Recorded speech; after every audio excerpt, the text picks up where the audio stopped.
Welcome to the Highland Waves podcast, coming to you from Marshbrook Studios, located beside the world-renowned Margaree River in Cape Breton, Nova Scotia, Canada. At Highland Waves, we feature stories about the people, the places, and the visitors who come to see us here in Inverness County. I'm Pat Wall, your host. This morning, I'm pleased to have with me in the studio Father Silvichan Dominic, commonly referred to locally as Father Silvichan, and he is the current pastor of the Margaree Family of Churches and a member of the Congregation of the Sons of the Immaculate Conception. Welcome to Highland Waves, Father. Thank you, Pat. Thank you for having me here today. You're very welcome. Perhaps we can begin by you telling us a little about your early childhood. Okay, to begin with, I'm from the south part of India, Kerala. So the Kerala historically, is very important in so many ways. The trade relationships, the spices, the black pepper is the birthplace of black pepper is Kerala. So I grew up in a place where we have a lot of spices and rubber trees and all those things. So my dad is a farmer, and so I grew up in this farming community, farming family, and of course we are very religious people as well, and it was such a blessing to be there with that community and to be part of that family. Just for our listeners, Kerala is a state in India on the southwestern edge of the bordering on the Arabian Sea, and it's often referred to as the Malabar coast. When did you first become aware that you wanted to be a priest? Wow. So my uncle, he was a priest and he died in 2016. He was serving the poor people in the north part of India, and he lived a very simple life. And I've been to his place, and I've seen what he has done there. And the way he lived his life for Christ and for the gospel, the way he witnessed Christ's love among a people who were very reluctant to even accept Christianity or Christians. He lived among them, passed on that love to the people, and he made a big influence in that community. And so he established the schools for the poor people and hospitals. So that was one of the reasons why I started thinking of becoming a priest, because it was all about service, And then he asked me to join a religious order, because I'm a very much people's person. So that must be the reason why he advised me to be part of a religious order. I think he is one of the big influences in my life. And there was also a parish priest. He was very powerful and the way he prayed for the people, the way he lived his life, and these two people really helped me to think of becoming a priest of Christ and following the gospel values. How old were you when you left home and went into the seminary? Right after my grade 10. That must be 16. Wow. How long did it take you to become a priest? It was a long formation. Started off with our orientation first year. It's almost 14 years of formation, and I did my two masters in theology and in arts. And it took me almost 14 years to be a priest. It's a long time. Yeah, a long time. So Yeah.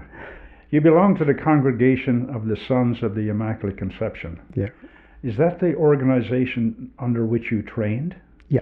Yes, it is. Yes. Okay. Perhaps you can describe that organization for us. It is a religious order started in Italy, Rome. They were not priests. Founded by this religious order was founded by Blessed Luigi Maria Mondi in Italy. He is not a priest, he is a layman.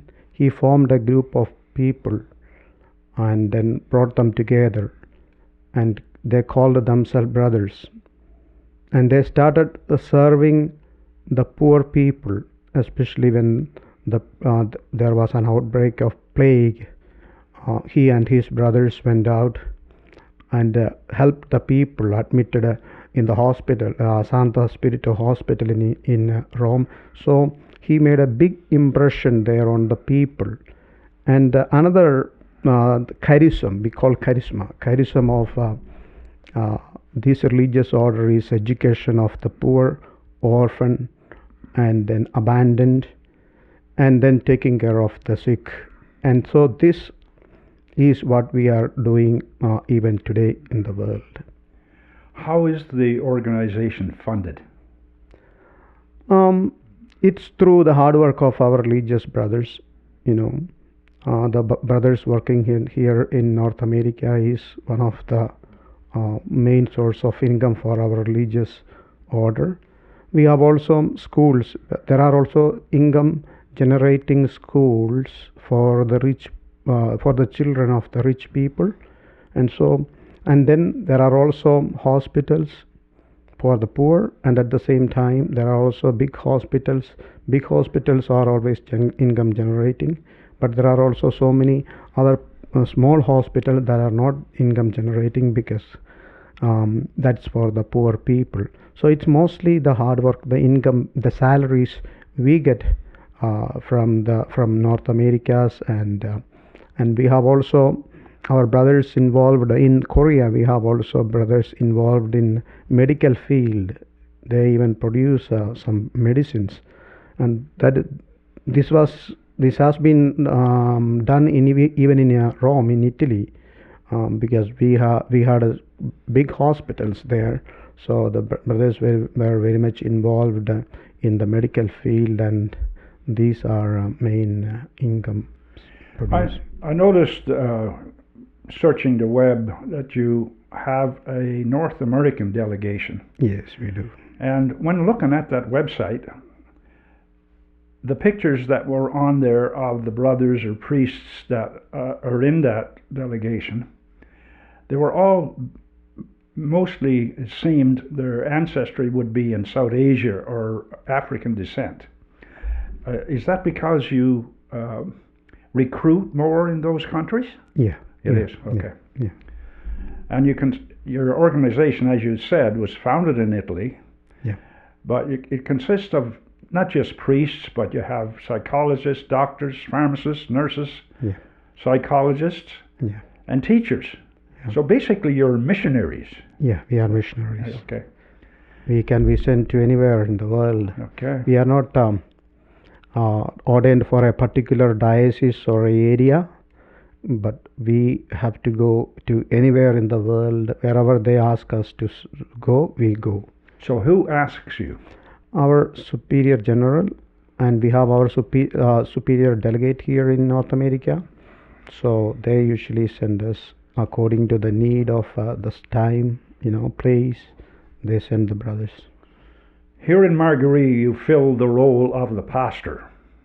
Is that common in your organization? That is not common in my religious order, because our main mission is to take care of the sick. Hospital is our main mission, but I believe that being in a parish can also fulfill the charism of my religious order, because I help people from womb to tomb. So I believe that being with the people, I can also bear witness to the charism of my religious order. You've been in Margaree now nearly 4 years. 4 years, yeah. How have you found the process of adjusting to the cultural environments here? It's a big change. When I first came here in 2021 from a big city from Alberta, Edmonton, and of course coming from India and being part of a religious order. When we first landed here, it was a quiet place for us. It was very quiet, not much really happening. And first 2-3 months we were together. The diocese and the religious order wants us to be together in order to cope up with the new situations, and we were supporting. We 3 priests were supporting and helping each other, and to help, and that helped us to adjust to this new situation. And plus, the people here are wonderful. When you say it helped you as a group, it was yourself, Father Joby, Father Daniel, and Father Danny from Inverness. Yes. Yeah. Okay. What about adjusting to the weather? Cold is cold for everybody, and hot is hot for everybody. What challenges and surprises have you encountered? Challenges and surprises. Here in Margaree, maybe what challenges? I'm not may not be that busy, Okay. So that could be sometimes. We, thanks be to God, we have our religious brothers there. So sometimes I don't have to deal with loneliness, Sure. because I always call them. But there is a little bit of that too. I cannot deny the fact, So, and then the quietness is always a big challenge for me. Okay. Mm-hmm. It is a solitary profession. Yeah. To start with. Yeah. Are there big differences in serving here than when you served in Alberta? So you got schools there, so you are busy there, and you have to always. It's much more demanding there in Alberta. So like we need to be always, prepared. We need to be always, there for the people, always available. There is big demand, from morning to evening. You are there, and then we have so many meetings there, meetings after meetings. That can also be a challenge there, So these challenges are all part of life. I believe that these challenges are chances for us to,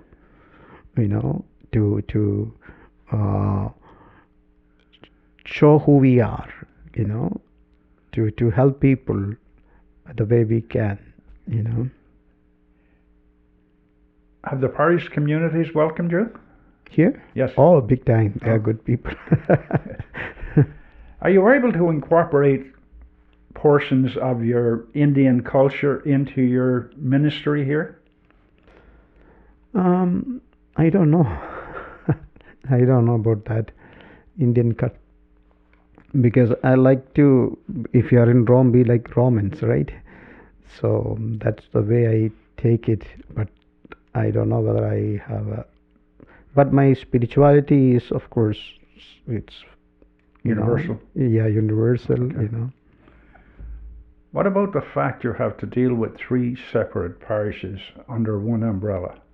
Does that create specific challenges for you as a pastor?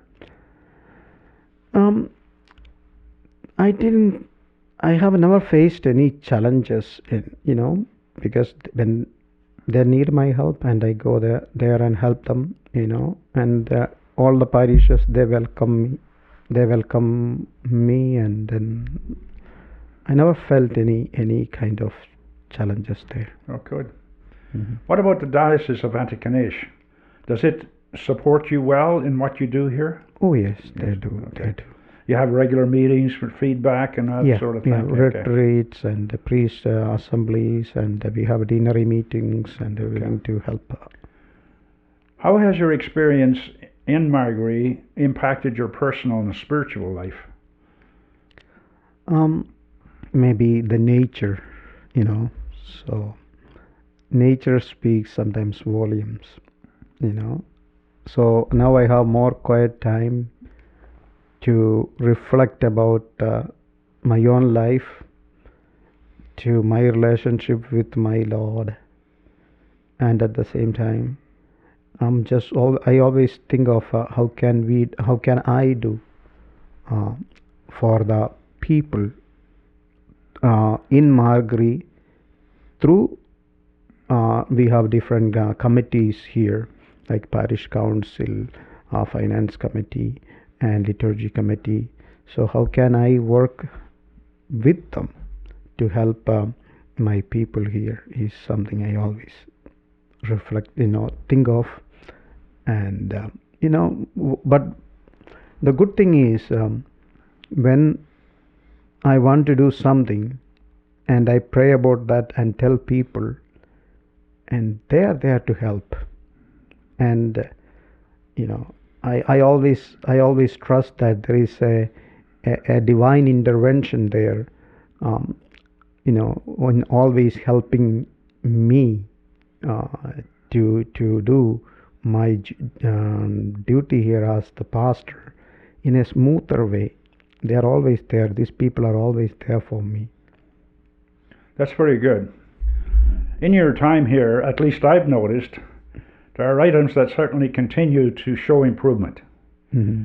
Facility maintenance, parish organizational structure, mm-hmm. an increase in the younger people coming to church. You certainly have developed a strong spiritual and social interaction with shut-ins, and you constantly stress the involvement of youth, to name a few. Also, there is now a flourishing food security system, including Meals on Wheels here. Mm-hmm. Did you have any input into that program? Meals on Wheels, I think first we were thinking of running a food buying, and then I talked about this food buying in the parish council, and then we discussed about this food buying, and we took a survey, and then like the parish council members, they did a very detailed comprehensive study on what we have to do to help our community, and at the end the parish council members they came up with the idea that, Father, we have to help everyone here in this community no matter who they are, and so we need to form this food security system. And our people are like not only Catholics, like it's for the whole community, and everyone, Catholics and others, they are all there to help and support this food security system. So I believe that this embraces everyone. It certainly seems to be working well. Yeah. I've interviewed two of the people involved, mm-hmm. the person in charge of the security system and the Meals on Wheels person, yeah. and they're very positive about what is happening here. Yeah. So that's a very good... The credit goes to the people, not to me, yeah. because they worked hard for this. Yes, they do. Yeah. Yeah. What are your hopes and aspirations for the future of the Margaree Family of Churches? I don't know. To be frank, I don't know. That's in the hands of God, So let God alone, work in this situation. And I don't have any definite answers in my hand to give you. What role do you feel you can play in the future of those churches?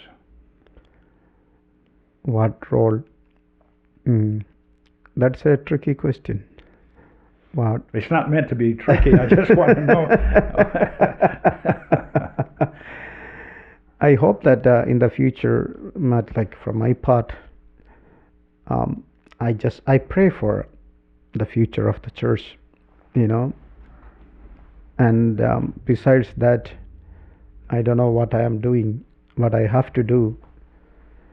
But I think meanwhile, in the course of time, uh, I believe that the good Lord will alone help us to, you know, He will reveal what we have to do about the future, or what plan we have to do, So So he'll decide the plan, and you will follow that through and help the people. Yeah, it's always nice to go that way. It's always no big dreams and aspirations. I like to live my life today. I like to help people today. I don't look to the future with the big dreams or anything. So I just want to live my life in the present. You're a very busy pastor. And besides helping the Department of Fisheries and Oceans control the striped bass population of Margaree Harbour, what else do you do to relax? I read. Reading is one of my hobbies, and I talk to people, and because especially I start off calling my parents, and I like to talk to them, and I like to talk to my friends. And I watch important newses, and then listen to some talks. Okay. So that's how I spend my life. Okay. Were you to live your life all over again, and it's a young life, would you change anything? That's also like not in my hand. That's I don't know how to answer that question. I like to live, as I said, I like to live my life today. I look forward to the future with hope, of course, for sure. And but I like to live my life today. And so whatever I can do, small things, I don't believe that I can do big, huge things, but I can do, as Mother Teresa says, do small things but with a great love. That's what my policy. That's what I think of my own life. And I always trust as I said, in divine providence, in His guidance, in His protection. And I've always, because I experienced that, so I have no problem to let the people know that He is always there for me. So I go with what He tells me to do. Before we wrap up, is there anything you would like to add? Not much. And thank you so much for having me here. Oh, you're very welcome. Yeah, like first time having such an interview or a podcast in my life. Oh, really? Sometimes like I find myself losing that thought process. That's natural. That's so natural. Well, thank you for taking the time from your busy life to come and inform our listeners about your calling, your organization, and what is involved in ministering to parishioners, and especially to those around the world who are less fortunate than ourselves. They all need our help. And thank you to our listeners. Don't forget to share this podcast with your friends, family, and associates. And why not subscribe to Highland Waves so you can stay up to date? It's free. Today's quote is by Nina Gunter, who said, "If you take missions out of the Bible, you won't have anything left but the covers." So long for now. Pat.